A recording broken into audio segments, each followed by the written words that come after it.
What gets me so excited about this blockchain technology is that we have this digital data that is now becoming a string that creates the story so that the end consumer has this story from start to finish of a piece.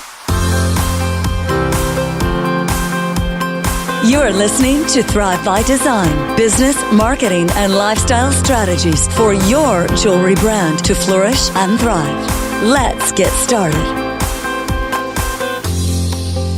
Welcome to the Thrive by Design podcast. Hey there, it's Tracy Matthews here, Chief Visionary Officer of Flourish Thrive Academy, and also the host of the show today. I am super excited to be here with some very special guests.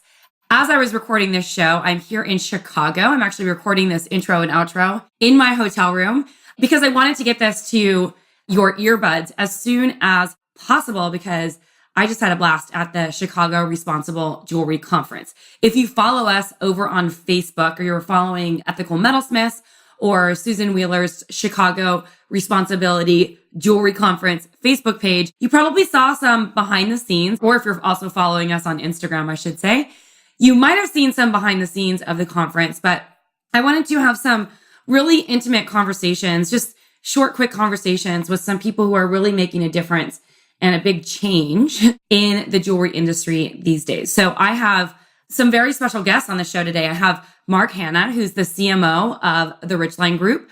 I have Jennifer Dawes, designer extraordinaire, and I have Christina Villegas of Pact, talking all about responsible sourcing, what you can do about it, this thing called blockchain, which for those of you who are unfamiliar with blockchain, we're going to be talking a little bit more about it, and also talking about the impact that responsible sourcing and mining and what Pact's doing to help improve the conditions for children working at the mine site, and more on that. So it's not totally what you think. And so I learned a lot about this and I really wanted to bring it to you today.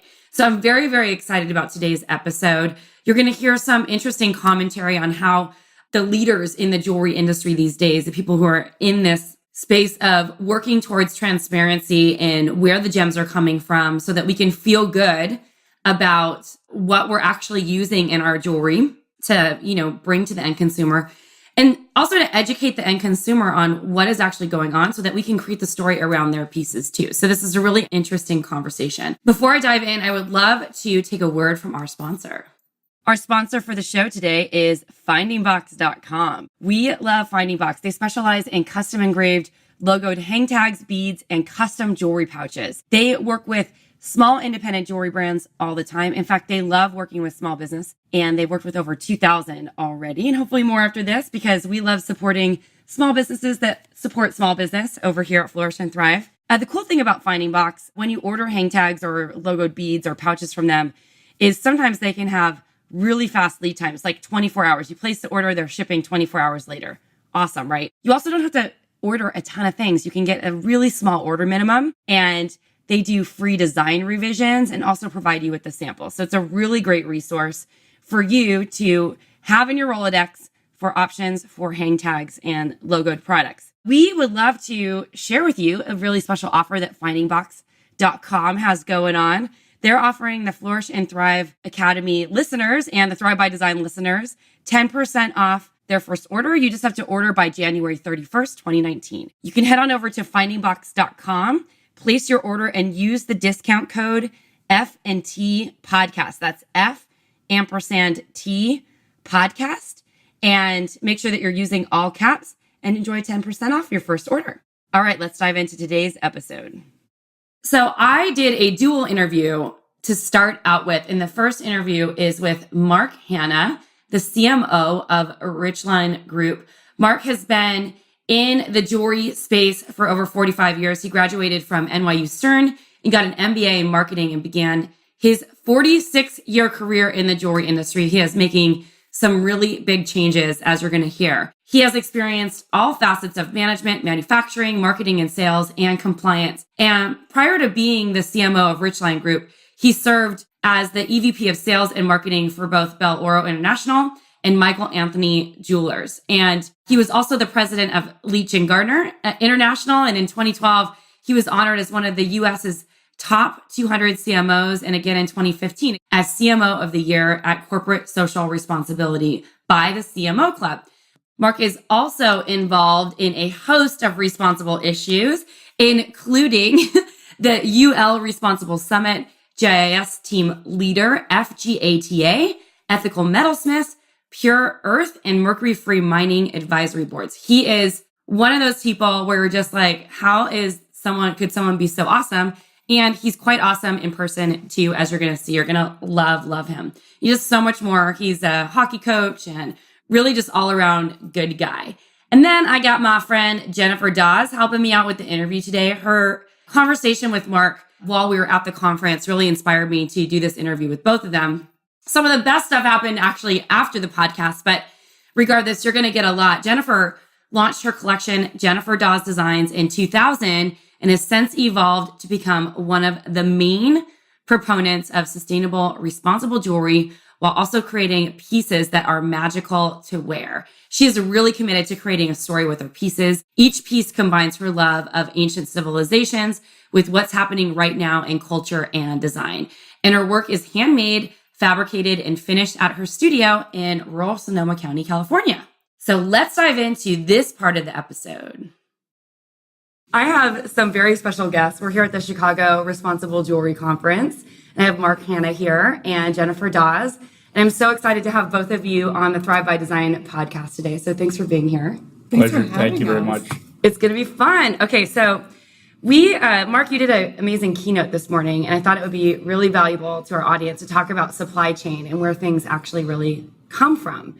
And so Jennifer and I are going to kind of lead the conversation. She's going to ask some really awesome questions. And I'm going to have you start by explaining what blockchain is, because that's sort of how you kind of started the discussion of what you're doing over at the Richline Group to kind of show where things are coming from all the way through the supply chain. Well, for us, blockchain is about provenance, and which is about chain of custody. And we've really been into chain of custody and documenting it for more than a decade.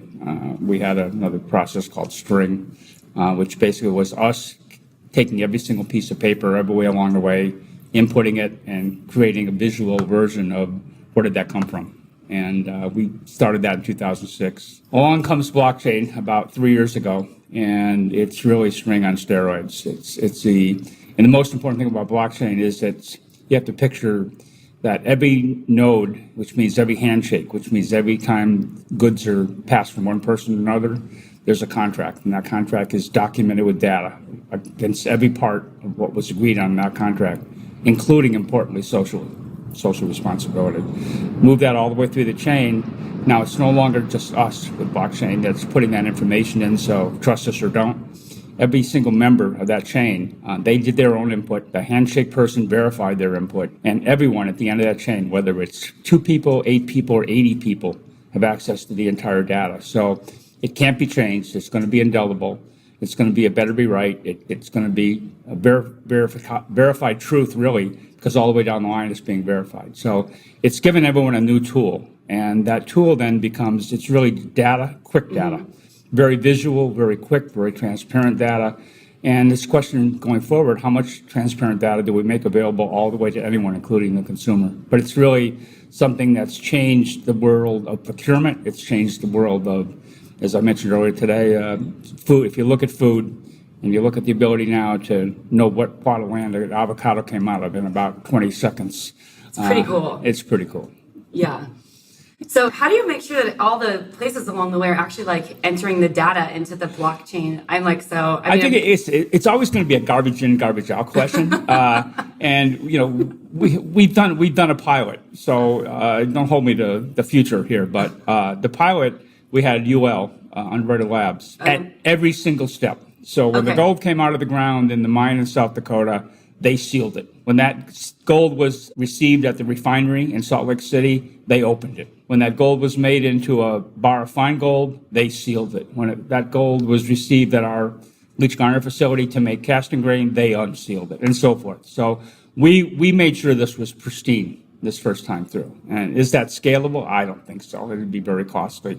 But we're going to learn how we can ensure against what your question was. How do we make sure it's not garbage in, garbage out, or there's just something not correct about that data that gets perpetuated further down? So the first time you do this chain of custody, you have a company that is there at each place of contact actually doing it. So now that that is done, how do you move that forward without the cost? Because that must be so expensive. Yeah, it is. And the second step really is going to be desktop review of the same information, which is going to be oversight without people physically sealing bags and unsealing bags. We're going to try to take the same process that they did and have them not have to be physically present to do it. And we're going to see if we feel from that, we feel secure in the information, or maybe someplace in between, depending on the risk of a particular situation. The biggest risk really is that the raw gold at the refinery is the same gold that we've been talking about, that came from the same source that we're going to claim it came from. After that, it's pretty standard procedures, and we can feel pretty good about it. But that one's crucial. Same thing with the diamonds. Same thing with the diamonds. So the way that I'm visualizing this is that we would essentially have an app that we would download on our phones, right? So I would get casting grain into my studio. I would document that, put in that blockchain connection that it came into my studio. I would cast something out of it, finish it, and then I would, again, put that finished piece into this app. And so at the end of the line, I would have a finished piece of jewelry with this entire story that would go with it. Right. The only thing I'd add to that is when you do that, you're also attesting to this is the gold that you got in being used in the piece that you made it into. Right. And we're accepting the self-assessment, self-testing, because we Right. believe from the beginning we can kind of sort people out by know your counterparty and know who you're dealing with, and that we're dealing with good ethical people all the way up and down. Well, that's what Ethical Metalsmiths is doing right now too, is Absolutely. doing self-assessments for our community so that, You guys are actually doing what the blockchain is doing without the documentation, without the data, without the technology. tape. Yeah. So I think we're aiming at creating a transparency with the consumer. I mean, you can do that now one-to-one across the counter. And at our level, we're a B2B company, and we've got to be able to carry forward what we've done good all the way through Gooder. a retailer gooder. Gooder. I'm still getting beat up about that. And we need that carried through by salespeople at retailers we sell to, and we need that carried through in ways that they feel they are absolutely have the right information to tell the truth, and the consumer gets it. This is where I get super excited about your whole presentation you did this morning, because to me, this is what I've been trying to do for the last 12 years when I started getting into this. And the way that I've kind of tried to do it is through story, is to have a story behind each piece so that I can tell the end consumer exactly where it's come from. I can tell them about, a world-renowned diamond cutter. I can tell them about Anza Gems, who, that's an incredible story within itself. So what gets me so excited about this blockchain technology is that we have this digital data that is now becoming a string, if you will, that creates the story so that the end consumer has this story from start to finish of a piece. And I think that information is so valuable. That's what my consumers want from me. That's why they come to me. And so, the whole B2B thing I think is also interesting, because it's essential that if I get a mounting from Richline, that has that story, and then I can finish that story or something. We kind of look at it as the blockchain, the system is the music, and you write the words to match the music, and then you get both. Yeah. And I think the story is what's like in my realm, me and Mark do very different things. Very different. I adore him though. But for me, I think that, for the future of designer jewelry and this industry, not so much the manufacturing, I don't have the knowledge for that. But I think for designer jewelry and the industry just it's so important to have that story. It's so important for that end consumer to know. That's where the value of these heirlooms is part of the story of like how this piece was created. Where did it come from? I was going to say, and hopefully along the way it becomes easier for you because there's an established pool of findings, verified findings people, verified wire people, verified that they're already been doing this on the blockchain. They've already been verified, and you can go to that pool, and you only got 1 or 2 steps between that and the consumer for yourself. Well, that is the biggest challenge for being a designer in this space.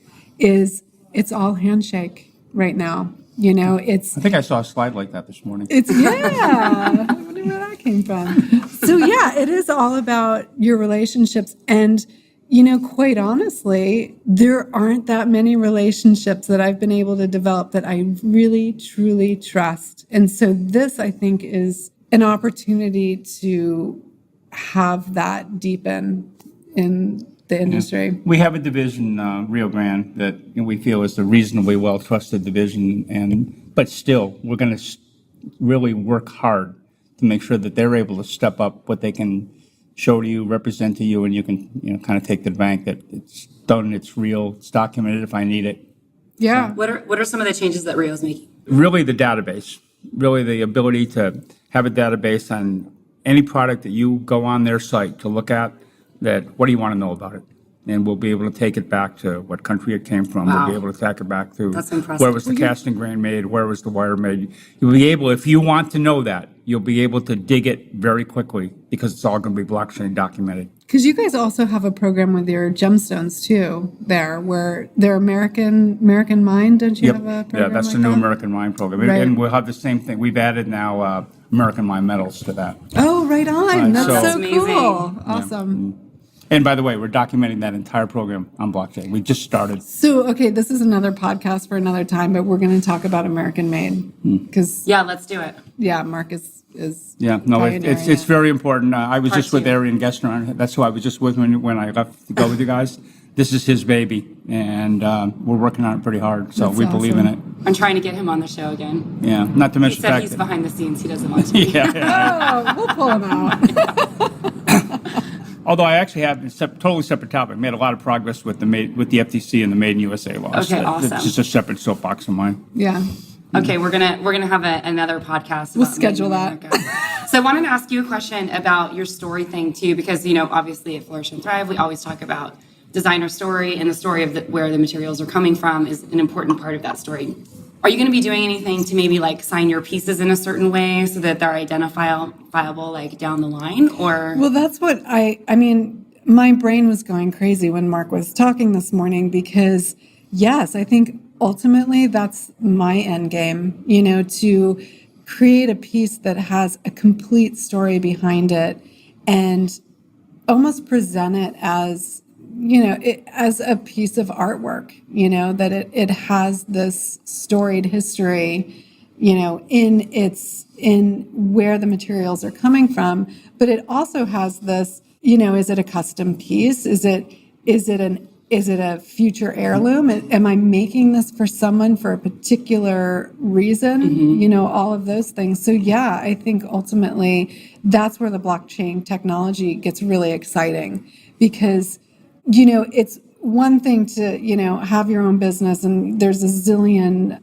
details that have to be attended to. And the story part is so verbal because that's the last thing that I can actually get to at the end of the line of actually making a piece.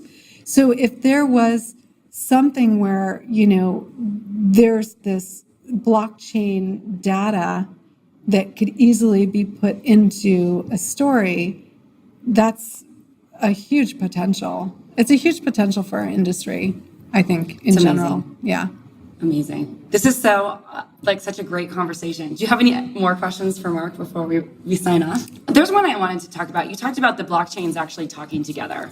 What's the solution for that? An API, which means basically something that integrates all the different languages. And it's basically a translator.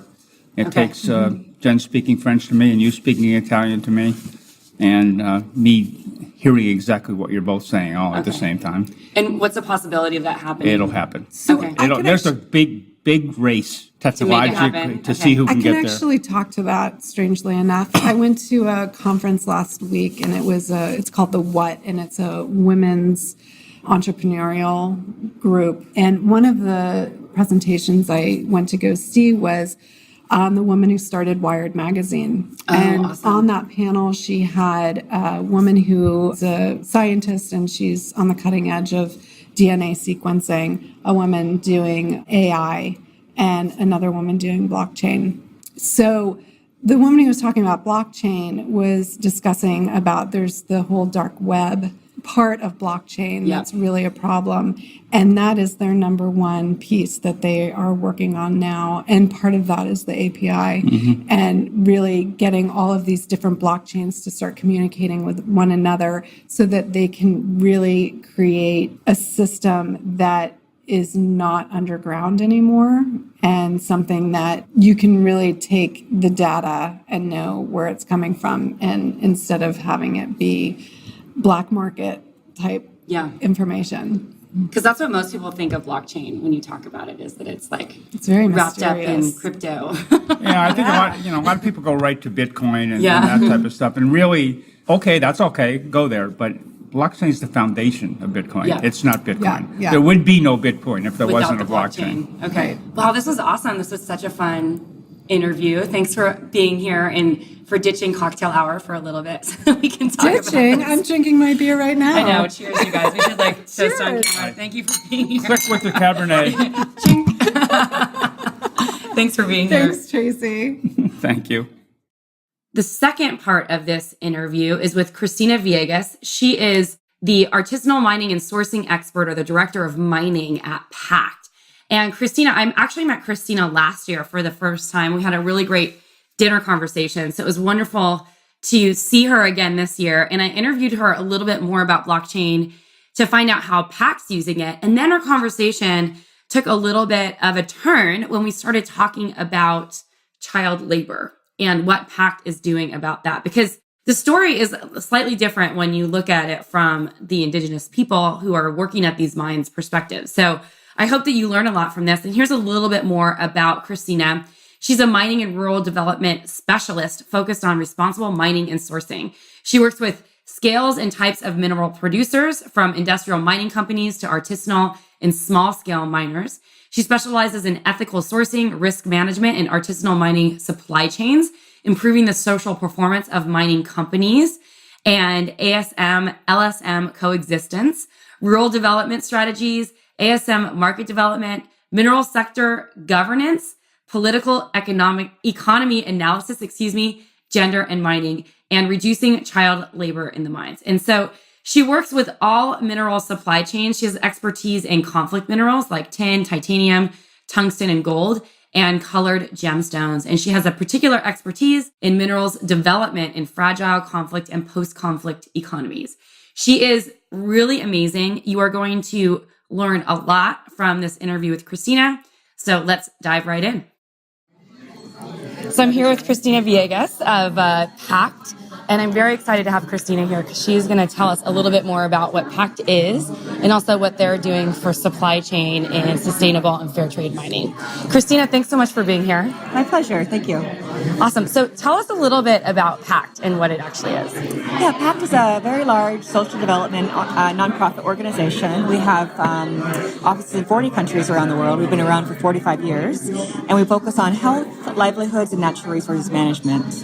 In that last cone sits the mining team, and we specialize in artisanal and small-scale mining, which is responsible for about 80% of all colored stones is mined by artisanal and small-scale miners, and up to a quarter of all gold in the world is mined by artisanal and small-scale miners. So we work with this population because they're the most vulnerable, the most remote, and have the fewest resources.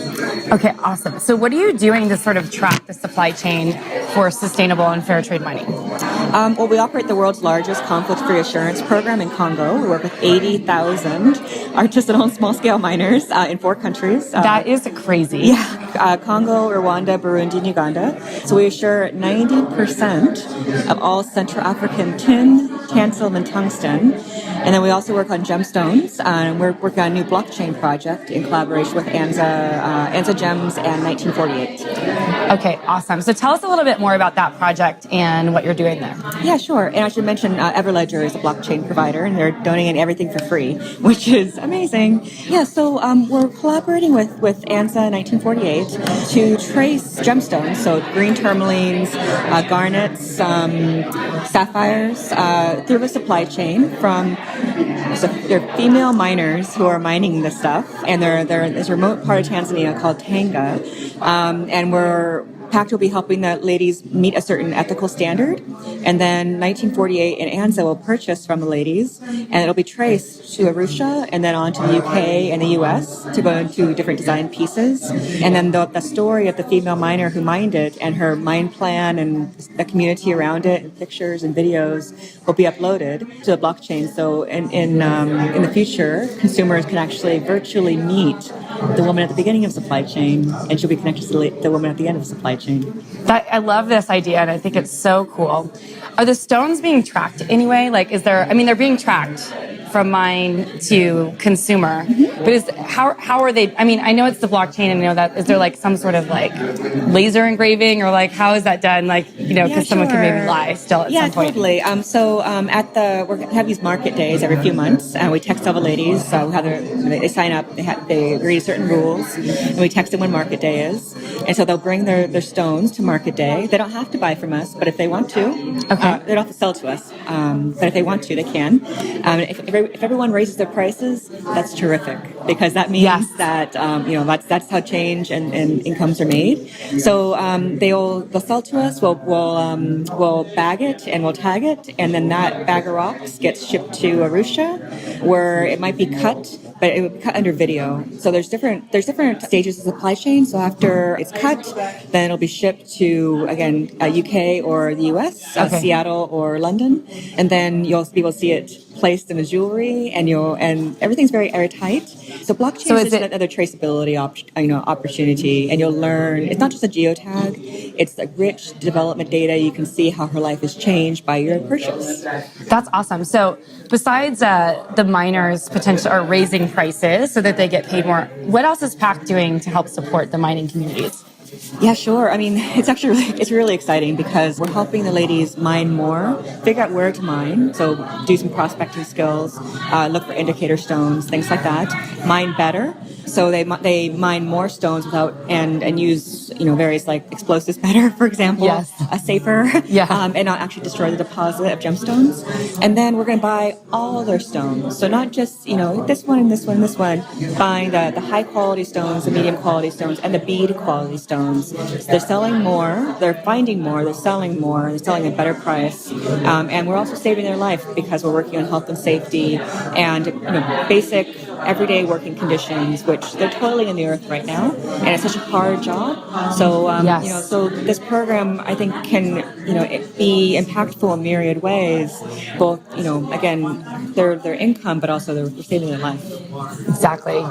Wow, that's so powerful. So you mentioned 1948 ANSA, and then you mentioned someone else. Oh, well, we're looking for a beads provider. So beads. So if you sell beads and you want to be part of the program, feel free to get in touch.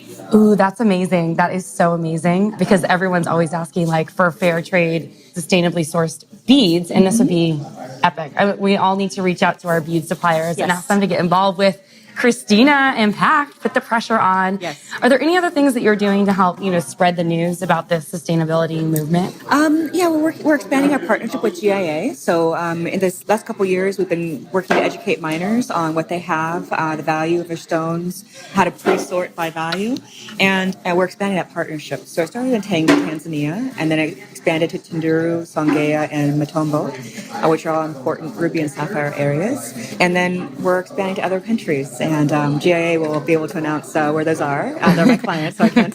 You cannot really yes, reveal. Exactly. We've discussed it, but it'll be elsewhere in Africa. So watch that space. Okay, awesome.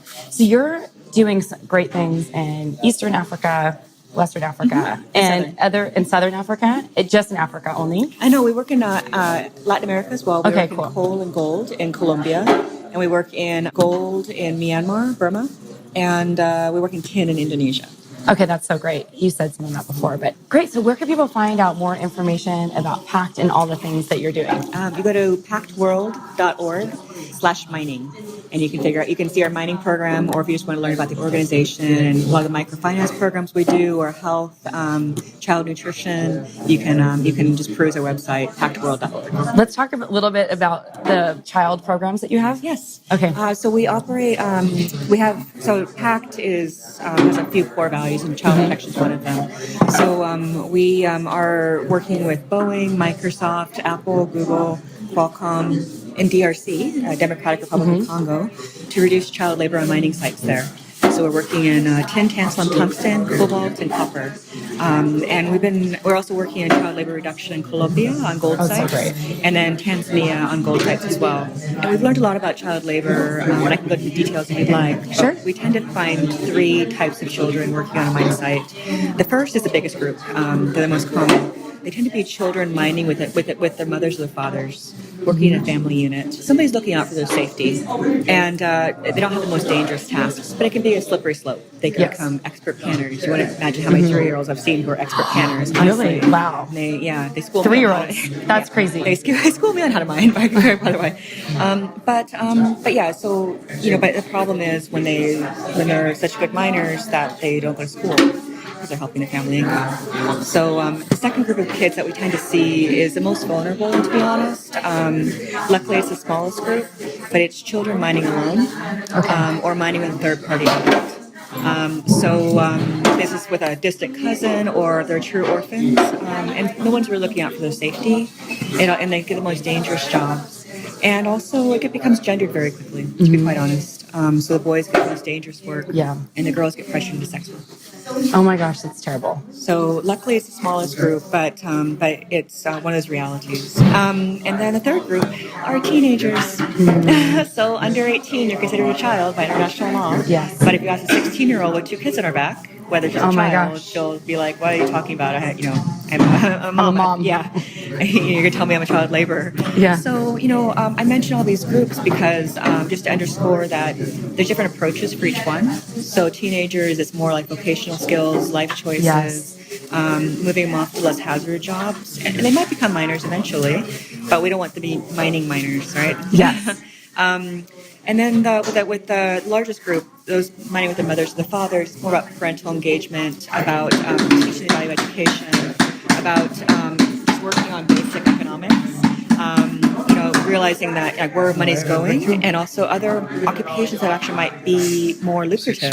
And so in Congo, we're finding that women and their children are moving together to less hazardous work. There's this whole hierarchy of child labor. People don't recognize this. There's child work, which is benign, somebody kind of helping on the side. There's hazardous child labor, which is more dangerous work, as the name suggests. And then there's worse forms, and mining is a worse form. So, you want to transition families where they want to. You don't tell anybody what to do, but have a conversation.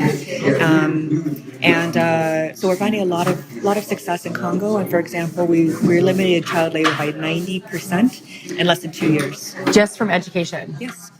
That is incredible. Yeah, and we've had ex-child laborers go out and recruit others and help them get off mine sites. And we've had children who've gone to our programs, sold the Coca-Colas, and then bought chickens and started chicken farming. Oh my gosh. And there's also some kids that, again, sold the candy that we gave, and they bought radio parts and started a radio program. Honestly, wow, yeah, that's so great. My clients, Qualcomm, they're like, they need jobs. Well, they're really creative. I know. I love that. They can create a radio station in the middle of Congo. That's pretty awesome. So this work is really hard, right? There's we're working in Eastern Congo, which has very few roads. It's forested. It's deep in the heart of Africa. Literacy levels can be really low, but when you talk about getting children off sites, people understand that. They care about the people's future. So that's one of the examples of projects we do. And like I said, we do it in Colombia and Tanzania as well. We can expand, if people want to support us. Thank you so much for all the work that you do, because this is so important and so powerful. And thanks for taking your time to do this interview with me today. Yeah, my pleasure. Thank you. I'm so excited. Thanks, Christina. Yeah, my pleasure. Thank you so much for listening to episode 175. We have great resources over at our show notes. So you can head on over to flourishthriveacademy.com/episode 175. You can read a little bit more about Christina, Mark, and Jennifer, get links to where you can find them.